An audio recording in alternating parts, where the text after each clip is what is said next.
Hello bachcho, let's read this question. The question states assertion is Na2SO4 it is soluble in water while BaSO4 it is insoluble.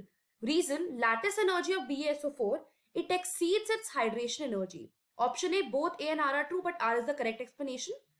And B is both A and R are true but R is not the correct explanation of A. C A is true and R is false. D A is false but R is true and E both A and R are false. Let's understand this question with the basic key concept. We know कि जो ionic compounds होते हैं,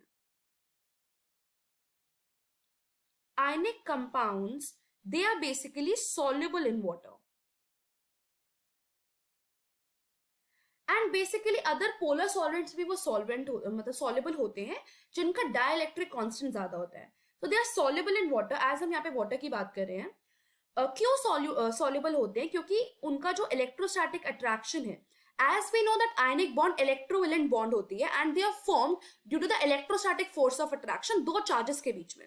So वो soluble होते हैं water में क्योंकि जो electrostatic force of attraction होता है between the polar solvents, that is the water, and the ions, that is forming the ion bond, that is the ionic bond, उनके बीच में electrostatic force of attraction बहुत ज़्यादा होता है. So due to large electrostatic attraction,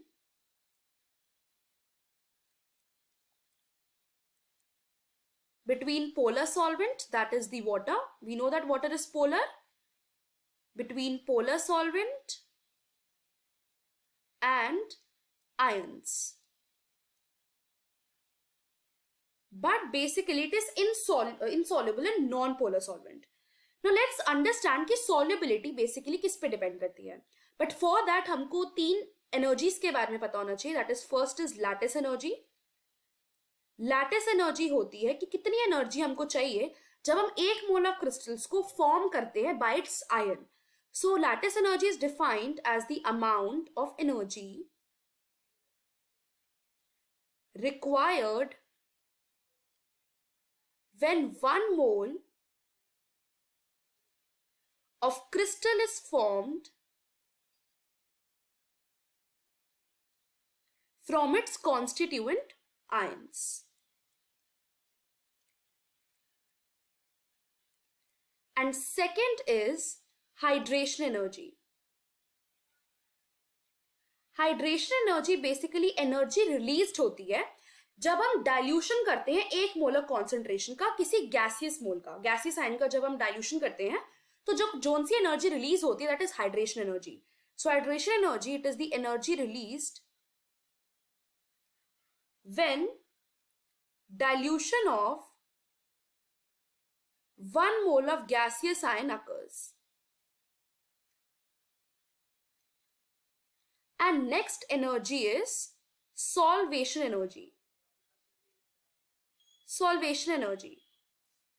Solvation energy it is defined as कि कितनी energy it is used जब हम solute को solvent में dissolve करें.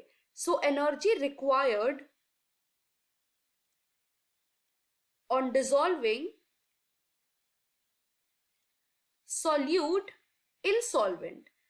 बेसिकली हाइड्रेशन एनर्जी ना सॉल्वेशन एनर्जी का ये एक सब टाइप है और कह सकते हो जब हम सॉल्यूट को वाटर में डिसॉल्व करें, मतलब इसमें हम सॉल्वेंट जो ले रहे हैं वो वाटर ले रहे हैं. अगर हम सॉल्वेंट वाटर लेंगे दैट इज हाइड्रेशन एनर्जी, अगर हम सॉल्वेंट कुछ और लेंगे that is solvation energy. So we need to understand more कि अगर सबसे पहले तो सॉल्वेशन एनर्जी और हाइड्रेशन एनर्जी भी इसी में आ गई. It is directly proportional to solubility. जितनी ज्यादा सॉल्वेशन एनर्जी या हाइड्रेशन एनर्जी उतनी ज्यादा सॉल्युबिलिटी. और lattice energy it is inversely proportional to solubility. जितनी ज्यादा लैटिस एनर्जी उतनी कम सॉल्युबिलिटी. अब हमको पता होना चाहिए कि अगर कोई कंपाउंड सॉल्युबल है, that is if a compound is soluble, इसका मतलब उसकी जो हाइड्रेशन एनर्जी होगी वो ज्यादा होगी लैटिस एनर्जी के, तभी तो वो फेवर करेगा क्योंकि that is directly proportional. So for a compound to be soluble उसकी हाइड्रेशन एनर्जी लैटिस एनर्जी से ज्यादा होनी चाहिए.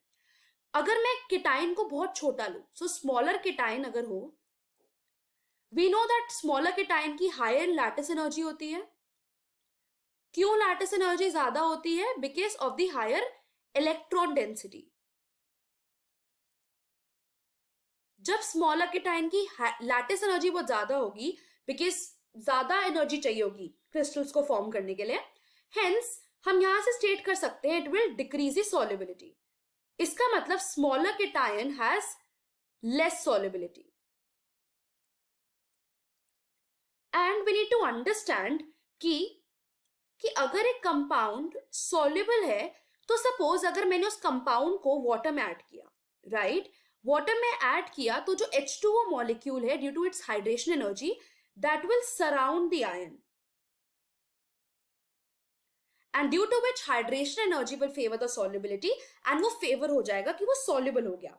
We need to state 3 conditions. सबसे पहले let's just write it as He, that is the hydration energy. अगर hydration energy equal है to lattice energy और greater, right, then lattice energy, इसका मतलब that is soluble in water.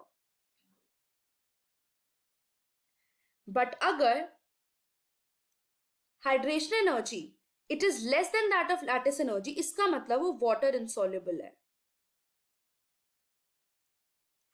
And you need to understand one more thing कि अगर hydration energy ज्यादा है lattice energy से, इसका मतलब सॉल्वेशन तो होगा बट एनर्जी रिलीज होगी। मतलब सपोज तुमने वो आयन को वाटर में डाला, बट हमने देखा थोड़ी देर बाद कि गर्म हो गया है पानी, इट मीन सॉल्वेशन तो हुआ but it occurs in the release of energy, energy release हुई।